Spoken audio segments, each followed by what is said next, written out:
Welcome to Pucknology After Dark. Sharks get shut out 3-0, first shutout of the season, and end their East Coast road swing 2-3. Do not adjust your TV sets. I am not AJ Strong. He's actually got a night off tonight. So I'll get into it in a minute with everyone here. But if you are new here, or if you haven't subscribed already, hit the little button down there if you like what we do here. If you don't, then you don't have to. It'd be help if I turn off YouTube in my own background. Like I said, we are here live post game every single game, and we are sponsored by audible.com. We partnered with them to offer a free 30-day trial. You can pick from over 180,000 audiobooks, and you get one for free to keep whether you like the service or not. Check it out. You get a free audiobook. It helps the show. Everyone wins. And with that, let's get to the guys here. I am joined by Hockey Jerk and Ian Reed. So just starting, guys. Ian, how's it going tonight, buddy? How you feeling? Are you feeling you want to fire everybody? Yes. Fire everybody. That's the first thing I want to do off the top of the show. I know everyone's frustrated, and I get it. Look, I'm not happy about these last few games, to be completely honest. I mean, the Rangers game was bad, and this somehow made that look good. But it's too early to draw any huge conclusions from this. I think that, Kevin Kurz was talking about practice and stuff like that. So, we're going to get into all of that. I just think it's too soon to start hitting the panic button too hard. Yep. Hockey Jerk, what's your hot take? The Sharks are 2-3 against teams who have won the Stanley Cup this year. So I don't think we're going to make it, but maybe next year. We'll see. Maybe need a new captain or something. I mean, it's time to pack it in, basically, at this point. I mean, the 3-3, if the season ended today, not going to go there yet, but just saying. No, I kid. So, I mean, wasn't a great showing tonight. Wasn't very happy with it personally. A lot of room for improvement, but I mean, as bad losses go, there's been worse. And it's early in the season. We're 6 games in. They basically started the season on a giant road swing out east, so they've had very little practice time. They're integrating new parts, and really they showed all the symptoms of these things in this game. I didn't see oh gosh, they're not giving effort. It just looked like the legs weren't there. They were being a little sloppy. It looked like a fatigue game to me. And obviously Detroit was coming into it off a back-to-back. So, I mean, again, not to make excuses. It's just keeping it in perspective. And they're about to go home. They're about to get some home ice time, 5 out of the next 6 games at home and some actual practice time, sleeping at home in their own beds. So that'll probably help. What do you think, Ian? I think that they should still fire everyone. Yeah, no, I mean, I don't disagree. It was a bad game. I'm not going to try and sugarcoat it. I'm not going to try and tell you that there was some sort of bright side. The only bright side to this game is that it's over and they're going home. That's the bright side for tonight. There's some things to be concerned about, but I'm hoping, it's early in the season.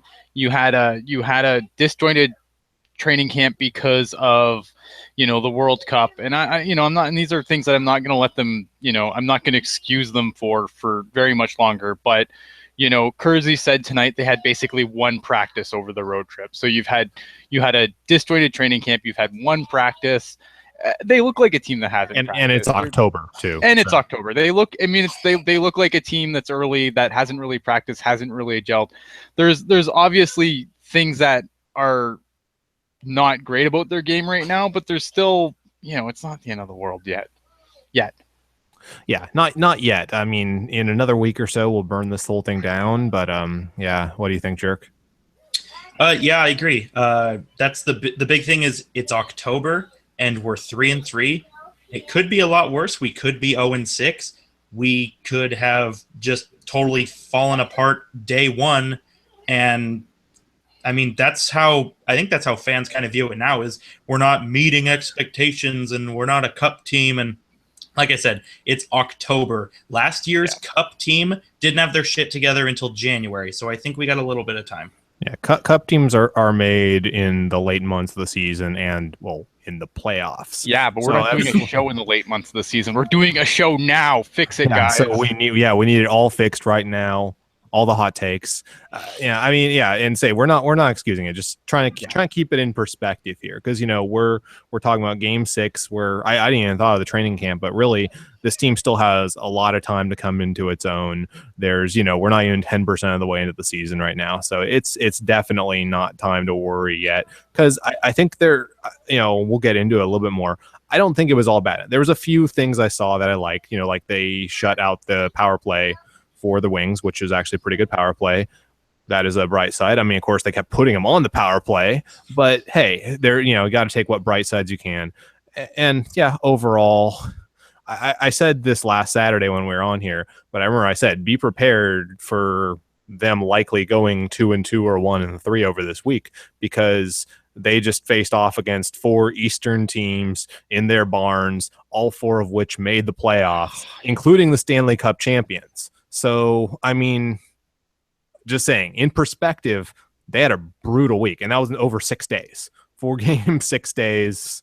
So that's, in perspective, it was just, they had a tough week, and it was going to be hard for them to have a great week this week. So with that, I mean, let's jump into some of the other, what actually happened. And I mean, I think we were touching on it, but sloppy play really, I think, was a big factor. And, you can say fatigue was the cause, whatever.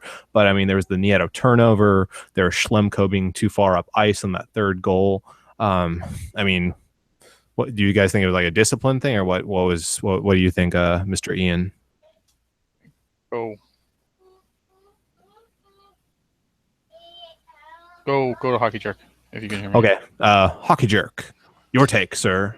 I mean, they looked just tired more than anything. Long road trip, like you said, not a lot of practices, a lot of miles on the bodies this early in the season, and really, I mean, I attribute all the penalties they took to just being that extra step behind because of how tired they were. And when you're tired, you start to get a little careless with your stick or anything like that. And I mean, I don't think it was totally bad. I thought there were a couple guys who had really encouraging outings. I thought Tierney was good. I thought Marlo was good. I liked what I saw from Schlemko, except for his giveaway.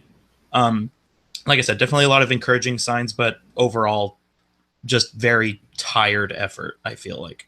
Yeah, I mean, we've seen shit show type meltdowns before. This wasn't like one of those types of games like Winnipeg last year. This is just more like they couldn't really keep anything going for a long period of time. I mean, I used to run marathons, and really what it was is the first couple miles were some of the harder ones, because you're trying to just get your body used to you're constantly moving. And then it's really, after a little while, you start to hit your pace, and you just kind of, honestly become numb to some of the pain you're feeling. And I think the hockey season is probably a lot of the same way. Like, it's going to be hard for them to really get in their groove early, having a road trip right at the top. So I think as the season goes on, they'll probably have less issues with fatigue on road trips. I think that's really what a lot of tonight was. Because I mean, another thing I know is, like, we never really had much sustained pressure when Detroit went up when they went up 3-0. At that point, the even strength scoring chances were 10-4 Detroit. Like, the Sharks couldn't keep any consistent zone time outside of the power play. The Sharks couldn't keep them hemmed in their zone, or even get a lot of high quality shots, whether in the slot or from the dots or whatever. And that seemed to be a big part of it. And that really ties back into, say, fatigue. I don't know. I see you're back in, Ian. Do you have a take on this? Sorry, computer is being a jerk for a second there. What are we talking about? And I will talking about the pressure tonight really wasn't there. Like, I think that's a big part of what went wrong, was like they weren't getting a lot of zone time, and Detroit was being very responsible in their end too. Yeah, if you look at, I wrote an article. I didn't write an article. I did a Q&A with the guys from Winged Octopus, who me and Matt from over there basically did a Q&A just of what we expected to happen in the game from our team's perspectives. And if you read what I said, I was saying stuff like, that I expected the Sharks to really, basically bowl over Detroit with their possession, because I think that their defense isn't exactly it's not a world beating defense. And I thought that the Sharks, should have been able to basically just hem them in their zone, pepper them with shots. I figured if Jimmy Howard started, then they, that was a good recipe for a win for the Sharks. And to see it go just like, to see none of that. I mean, obviously, maybe I jinxed it, so I apologize, guys, but I don't know. Yeah, thanks, Ian. I mean, clearly it was your fault. It couldn't have had, there's no other factors involved, but you're right. You did it. Jerk, your take. I mean, I think we need to stop having Ian Reed on the show. He's clearly causing all these losses. Hashtag ban Ian. But I just said it in the chat here too. By the time the Sharks got the puck after being hemmed into their own zone, they were too tired to do anything else besides dump and change. So, I think if they can get home, they have an extra day off before Anaheim. If they can get home and rest up, get a real practice in, I think they can sort of get back into their groove that they had, March, April, May of last season. And this team is a good team. They have the ability to go on a tear 5, 6, 7 games in a row. It's just a matter of getting all of the pieces moving in the right way. Yeah, and a lot of that really started in the neutral zone. Like, you were saying that sometimes, they're hemmed in for a while. And then, yes, in those cases, they had to dump and chase. And other cases, like, it just seemed like the passes weren't fully clicking, the breakout passes. Like, they weren't able to get to the neutral zone with a lot of speed. I mean, in Detroit, to their credit, I thought Detroit played a very, very solid game. Like, they weren't spectacular, but they kept everything in front of them. And the big difference, they didn't make any of the mistakes the Sharks made. They didn't allow any, much in the way of odd man rushes. They didn't, give the Sharks any extra life. They made the Sharks. If the Sharks were going to beat them, they had to beat them straight up. They weren't going to beat themselves. And I think, give Detroit their credit there. And anytime the Sharks, anytime they did get any momentum, they took a penalty right after that and, did themselves in. Yeah, exactly. I mean, they couldn't, and it's sad that there's a whole bunch of reasons why they couldn't really sustain pressure. And it's part of it, like on the penalty kill so often, which, they need to be more disciplined, less careless sticks. I mean, some of those calls were a little odd, but that wasn't the reason why they lost. Like, no. There was some weird calls there, but we're not going to get into that because we'll save that for a night where it could have cost them the game. That didn't cost them the game tonight. I was going to say save blaming the refs for the Stanley Cup final. Yeah, exactly. Lots of time for that. I'll save it for when I actually think they influenced the game. They weren't. Yeah, and so for anyone who gets on me when I do blame the refs, there you go. I'm not saying they're the cause this time. But I say it was a lot of different things. I think it was fatigue, it was sloppiness, it was just all the. I know, and Puck guy in the chat. Sorry, Puck guy in the chat's asking, is this the dreaded faster team that seems to be like the running thing anytime we get beat? Oh well, they were so fast, so it's just that the Sharks aren't fast enough yet because that was the thing coming out of Pittsburgh. So I feel like that's just like the narrative that gets attached to every loss now. I don't think it was that Detroit was faster. I think the Sharks were just flat. Yeah, I just don't think the Sharks were very fast themselves tonight. Like right. Detroit had some speed, but I don't think, like I said, there's a lot of things that went against the Sharks tonight, but they weren't necessarily the cause. I mean, when you got a guy like, when you got a guy like Dylan Larkin in the lineup, I mean, obviously you have speed, but geez, I don't know. And speaking of speed, Hockey Jerk, what do you think? I mean, you nailed it right on the head. I don't necessarily think the Red Wings were faster. I just think the Sharks were slower. And, we saw it on their power play. Not a lot of guys moving their feet to get open. It was sort of just, pass it, take a shot. Mostly Burns taking the shots. And, of course, it gets blocked and comes out. And, like I said earlier, I just think more than anything, the Sharks need some rest. And they need to kind of get some structure back to their schedule before we can start calling for anyone's head.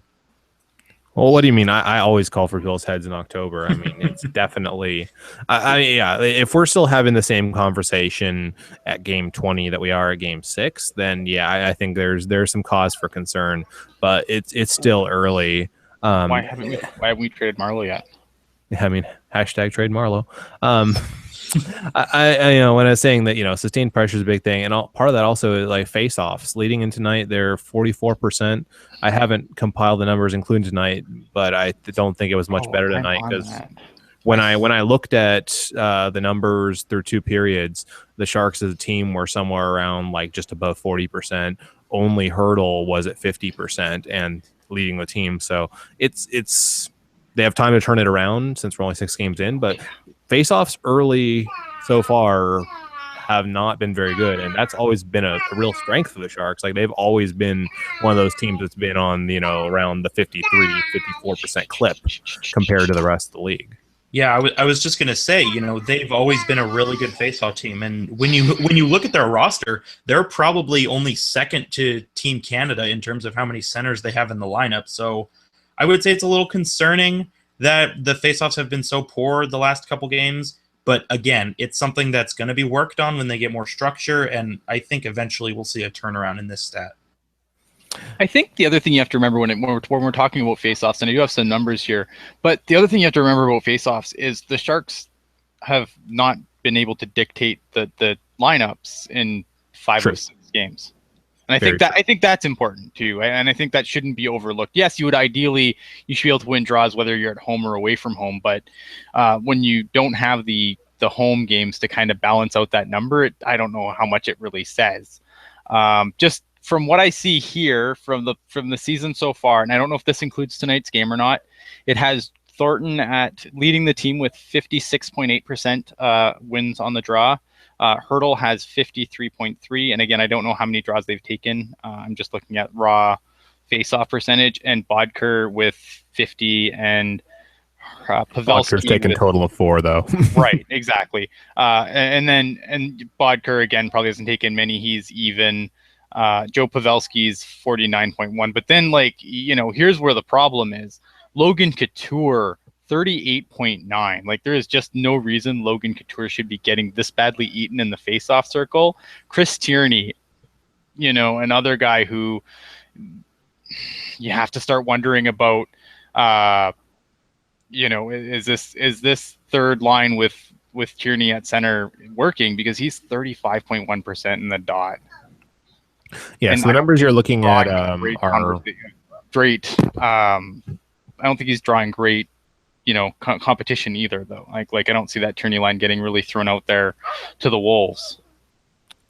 Yeah, so the numbers you're citing, they match up to what I had from before the game. So yeah, Logan Couture, I mean, he's at basically 39%, and he's taken the most draws on the team by a good margin. He's taken 72 draws, so that's a little worrisome, but something to keep in mind. He's going to be drawing the hard matchup almost all the time. He's going to be taking a lot of defensive zone draws. He's going to be set up in positions where that number needs to rebound, but it's not as bad as it looks. It's always everything in perspective. Tierney is the one that worries me more. Wingels is the one that worries me more, where they're both putting up numbers that are not so stellar, and their competition, I haven't verified this yet, but probably is nowhere near what Couture is seeing.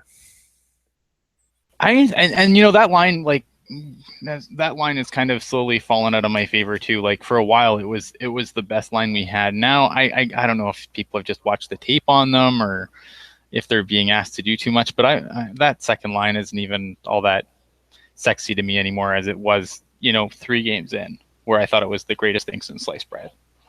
Yeah, I mean, and there's gonna be ups and downs with everything, so I'm not really gonna worry about any of that yet.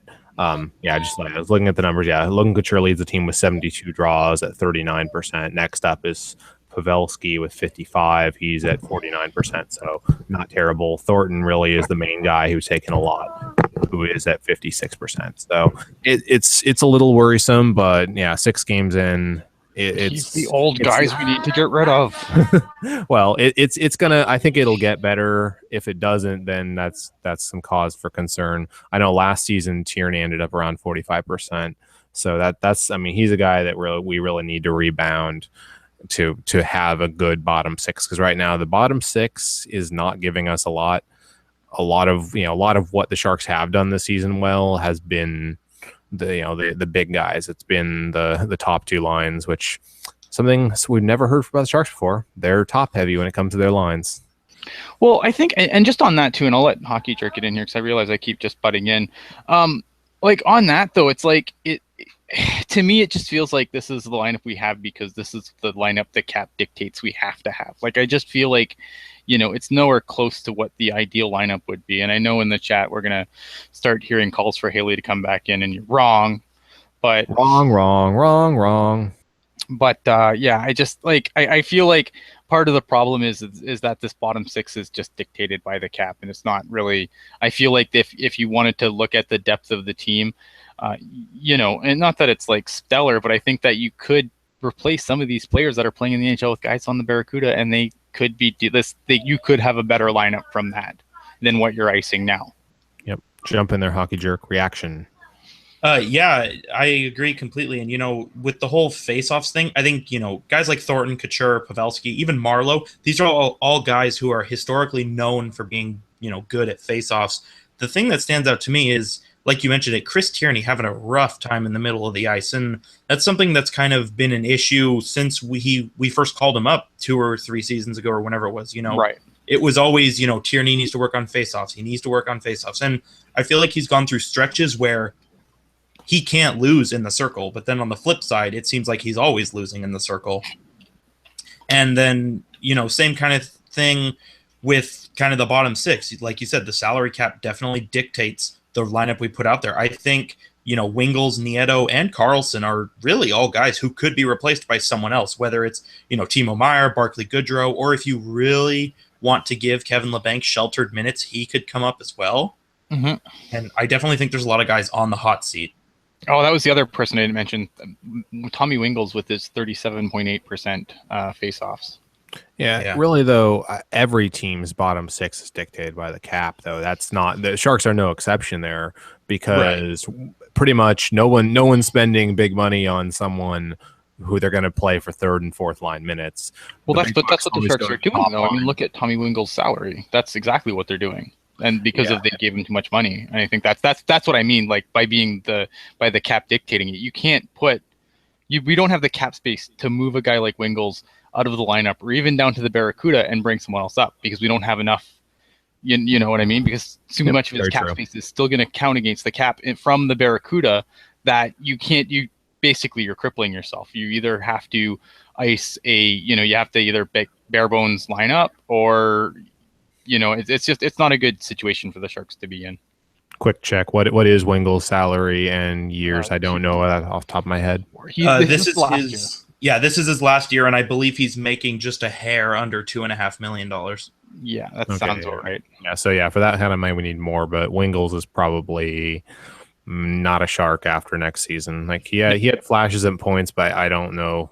At least not at that price. There's any way that they're going to keep him around unless he has plenty of time to turn it around this season, but I think we know what Wingels is, and not he's a fourth liner really. Right. And it's a shame too because at the time that he was given that contract, he had just put up 15 goals, and then that following year, which was the first year of the new deal, he put up like 15 again, and so he was supposed to be like the new Jamie McGinn, third line stud, and clearly that hasn't gone to plan. Yeah, he was showing some promise for a while there, but never really kept it going. So, and just to finalize on Wingels, if he was to stay up, I believe it's like 1-4 against the cap or 1-5 against the cap still, with him even down. Yeah. So I mean, and again, this is all early reactions to all this. I think the bottom six is going to need some shuffling to get it right. But yeah, I mean, the bottom six played more than well enough in the playoffs last year, and it's it's going to be a similar set of guys. So yeah, we'll see. It's all going to pan out at some point. At least I hope. Well, so I have a question for you.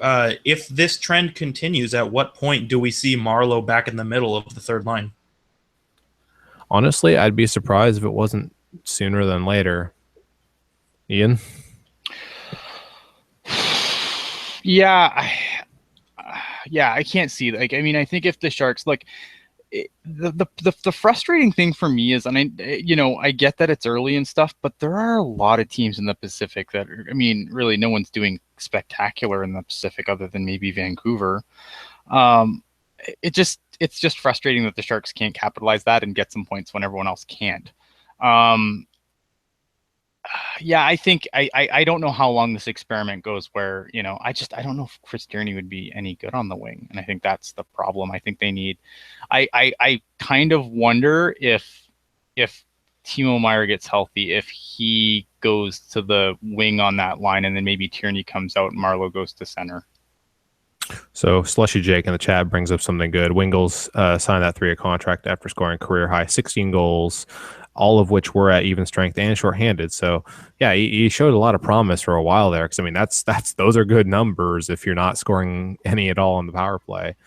That's kind of disappointing. And to touch on it real fast, no, Haley does not need to be in the lineup because I mean, I really want to hear Gentry tell me exactly what Haley could bring to this team right now or what would he have done to improve this team tonight? I don't know. What do you think, Ian? Nothing. I mean, I suppose he could have helped them get hemmed in their zone a little more often, maybe. I don't know. Jerk? I'm at a loss. I think if anything, Haley would have come in. He probably would have gotten annoyed at Larkin blowing by him, and he probably would have boarded him and then got ejected. Yeah, I think he probably, if he had been in the lineup, he probably would have gotten in it with Ott, or at least he would have gotten hooked by Ott. Like he would have reacted to something Ott was doing because Ott's a troll. He knows how to get guys to react without actually getting in trouble himself. So, he gets in trouble himself, but he can also do the get someone to react and get them penalized only. So I don't know. I don't buy that Haley. Haley sucks. He's terrible. He's not even a fourth liner in the league. Steve Ott was the captain of Buffalo for a reason. Yeah, that Buffalo. That team was like legendary. That was like Mike Brown status. Actually, no, it was more like John Scott All-Star. John Scott on the team at the same time. Oh, yeah, wasn't he? Huh? Yeah, that was like All-Star John Scott and Captain Steve Ott, and that rhymes. But that Buffalo squad. Damn, that was a hell of a squad. Yeah, and just looking at some of the stuff in the chat here again, continuing on with that thing is he had 15 goals the next year, and obviously that was his last season with Todd. Yes, there's a factor to be played here that Peter DeBoer does not like him, and that he's not exactly as not great as Wingels has been. He hasn't exactly been given the opportunity to bounce out of it either. It's hard to bounce out of the doghouse of your coach when you're getting 7 minutes a night. Yeah, this is true. I mean, it's not quite like McClellan's doghouse where it could be a multi-year, like several year long thing, but yeah. Moving into another thing, we talked a little bit about the Sharks being on the PK a lot tonight. I mean, looking at the numbers, the Red Wings we're at 31% going into it, through 5 games, obviously, but they've been year over year one of the better power plays. So I guess if we're talking about silver linings, the Sharks did do a pretty decent job on the PK. I think that I didn't see what the final number was, but they were allowing an average of 1 shot getting through per 2 minutes. So overall, it looked to me like at least that was one of the bright sides is their PK was fairly effective. No, Ian. Oh, sorry, I'm just reading the chat. I'm sorry. I just got distracted by the chat. Like, there's just some lineup stuff here. Like some people are saying, like AJ and stuff are saying, like moving Hurdle to third line center. I guess so. I mean, hey, you guys know I'm all for this. I'm big on the train of what the hell is Hurdle before we give him a ton of money and take him away from the Joe so we know for sure what he is. So, I mean, moving Hurdle to third line center is fine. Marlo on the second line, I feel like Marlo and Couture just don't work together anymore. And you're not moving Couture up, so it only leaves one place for Marlo, and that's on the third line. I don't know what you guys think about that, but to me, I just feel like there's not a lot of chemistry there anymore. I don't know about that. I mean, but yeah, like you said, like Thornton is that first line mainstay. No way that's changing. We'd be stupid to put Couture anywhere but the second line after that. So I don't know. It does seem like Marlo would fit best there. I don't know. I don't think he's been fairly good when he's been on Couture's wing for the most part. I don't know. Jerk, what's your take? Yeah, I mean, I think at this point, we're still early enough to where we can try some things like Marlo and Couture. But, Mole Rat in the chat saying that Marlo Couture hasn't been good since 2014. The last time we really saw them put up some dominant play was that playoff series where, they lost to LA. And I feel like since then, for whatever reason, they're just not clicking on the same page anymore. Go ahead. I was just going to say, we're still early enough to where we could feasibly try some stuff, and if it doesn't work, we're not totally behind the 8 ball on trying to make the playoffs.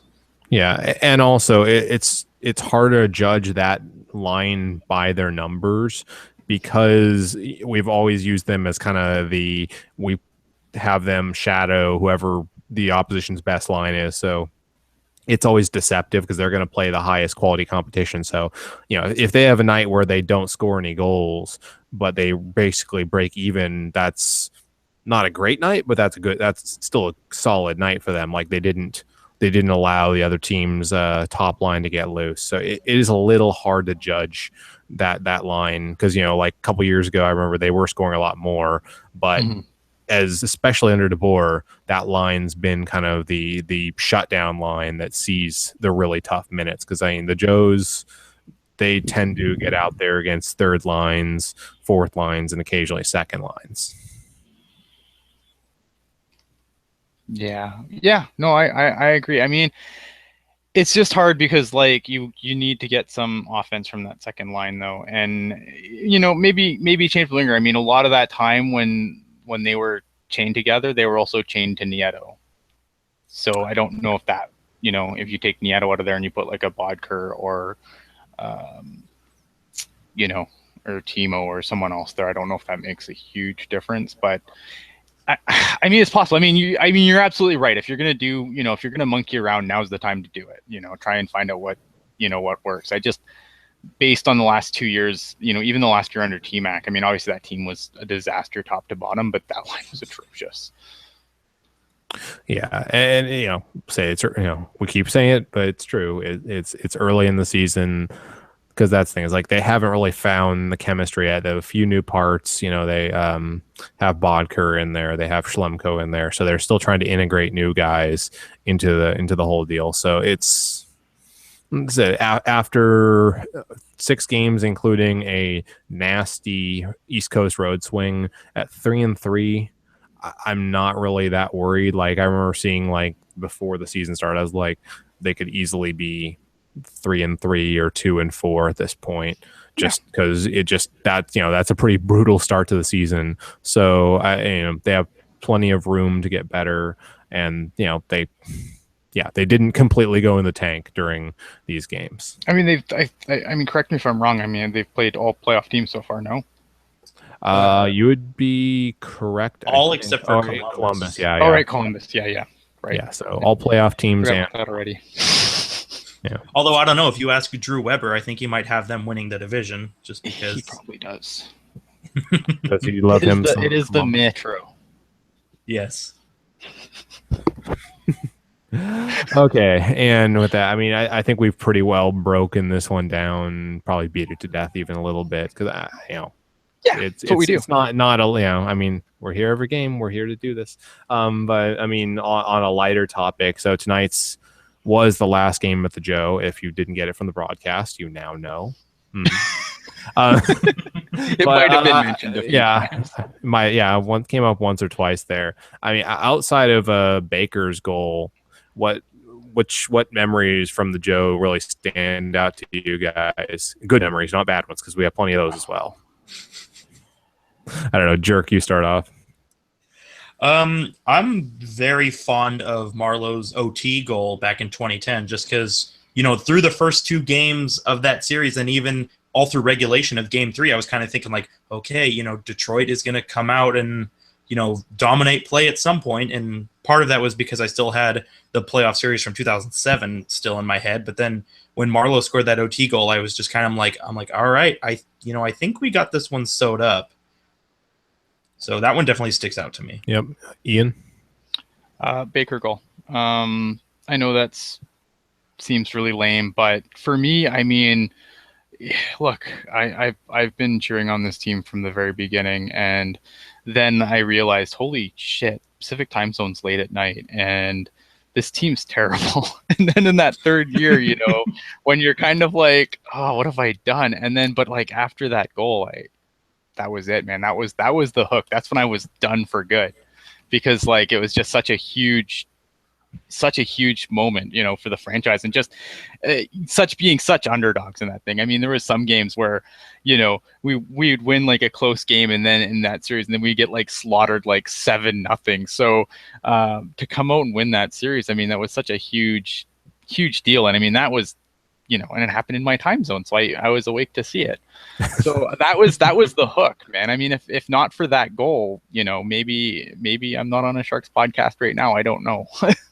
Yeah, I mean that's the obvious one, because I mean up until this time last year, that was the biggest moment in franchise history by a pretty good margin, and now it's probably top three for most people.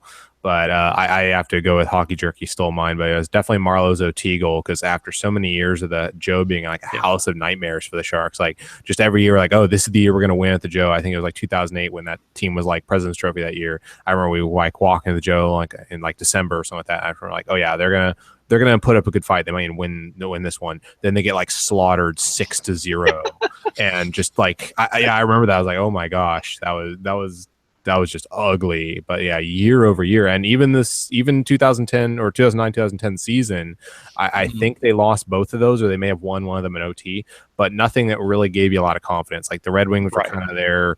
They always kind of had the Sharks number, and even when the Sharks would beat them, like they just couldn't get above 500 against them. And then that series, the first two games close, but they won fairly decisively.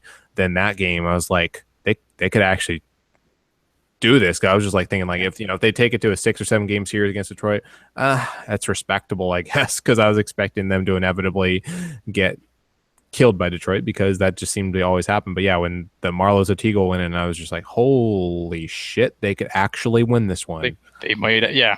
And I mean, they got slaughtered in game 4 at the Joe, but it didn't matter at all when they won. I think it was OT as well in game 5, right? Or was that just near the end of the game? I forget. No, I believe it was 1-1 the whole game, and I think Marlo took the lead in the third period.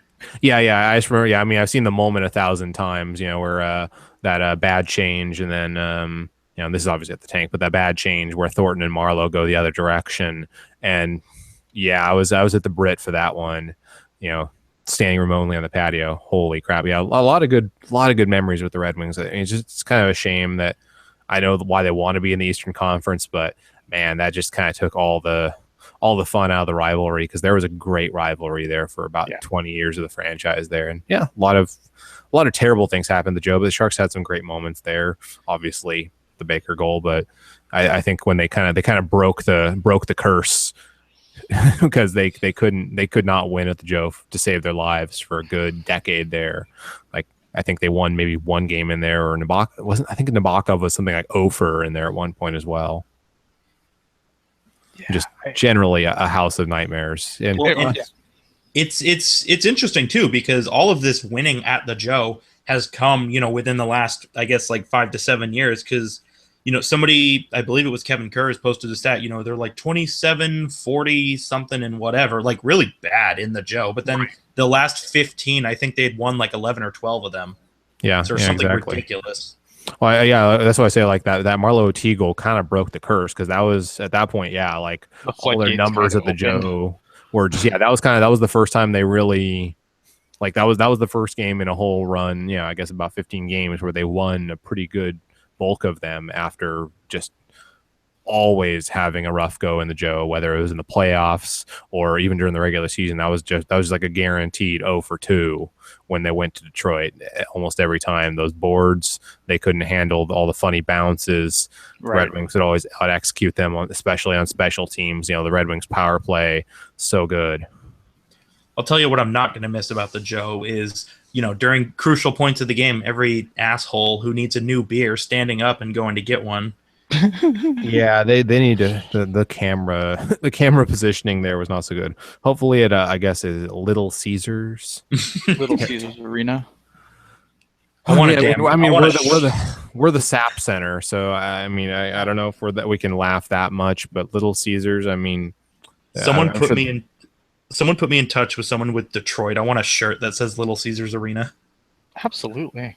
Yeah, I mean, like, they'll like that $5 salary cap, or I don't know. I'm sure there'll be jokes about shitty $5 pizzas or something. But it looks I mean, that's an old barn. That's a super old barn, though. Yeah, no, it's totally understandable why they're getting a new place, and it sounds like it's going to be like in a whole metroplex down there. So I may actually have to go and check that out, because I've never been to the Joe, but I've been to Detroit once or twice. question: if the Red Wings next season, in their first season at Little Caesars, if they make the playoffs and they're doing really well, could we say that they're hot and ready to win the Stanley Cup?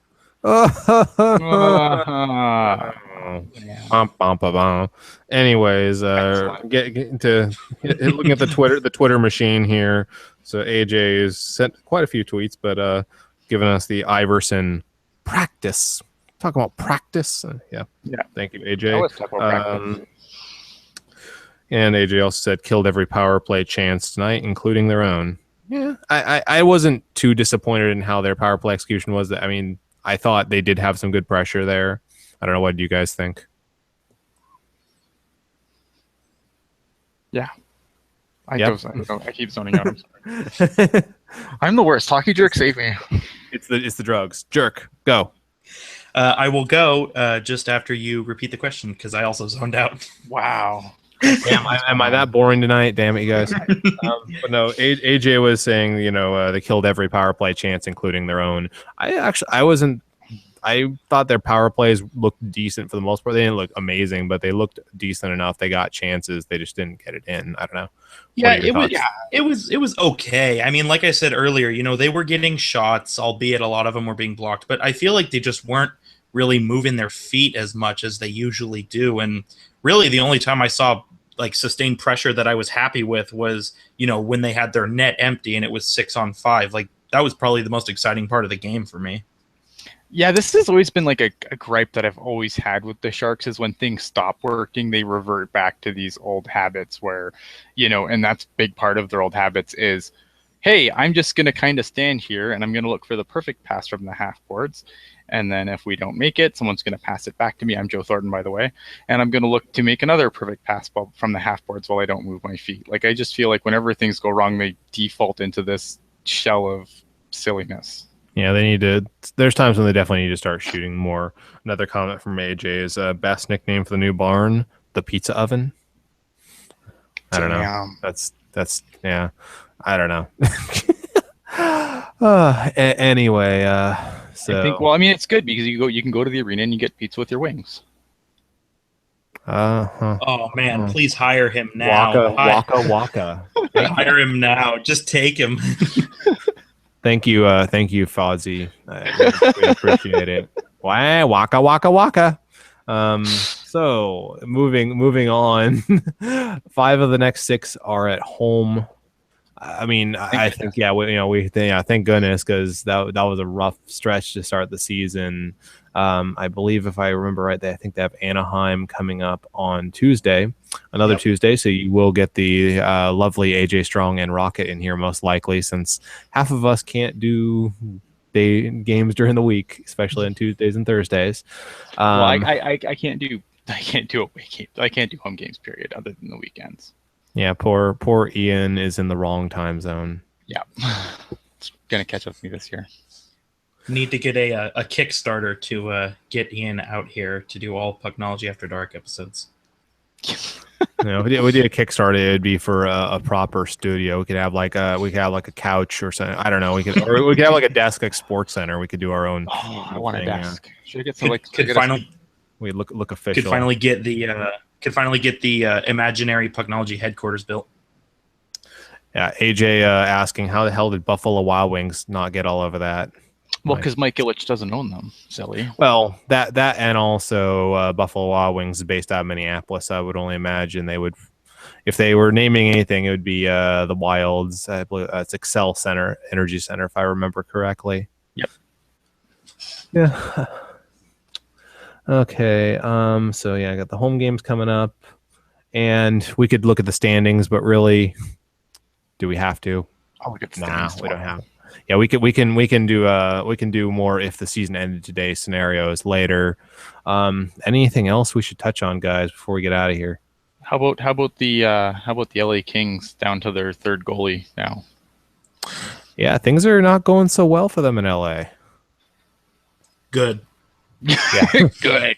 Yeah, you're just like you got the grumpy cat meme. Good. No, I mean it does suck though, because when you're a team like LA and you're trying to, rectify what happened the previous year, the last thing you want is your starting and backup goalie to both go down with the groin flu. But Jack Campbell.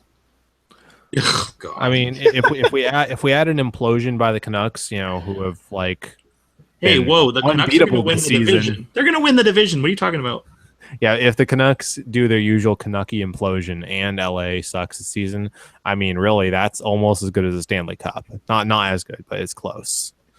I know Sharks AJ will enjoy it. Some satisfaction in this. I'm not gonna lie. The Sharks will have to raise a banner that says "We broke LA." No, they raise a banner like LA and Van. It would be LA and Van suck. There you go, Chester Chivo. If you're watching, we need that banner ASAP. Because really, Where's that Chester Chivo. I haven't seen him much this season. I'm sure he'll be around. It's early yet. There's still baseball on. So yeah, looking around, kind of the other NHL scores tonight. Nashville whooping on Pittsburgh, 5-1 with 5 minutes left. Blue Jackets up 2-0 on Dallas with 5 minutes to go. St. Louis 1, Calgary 0, but that's only 10 minutes in. Yeah, LA is up 1 on Vancouver, my two favorite teams. That's about 10 minutes in as well.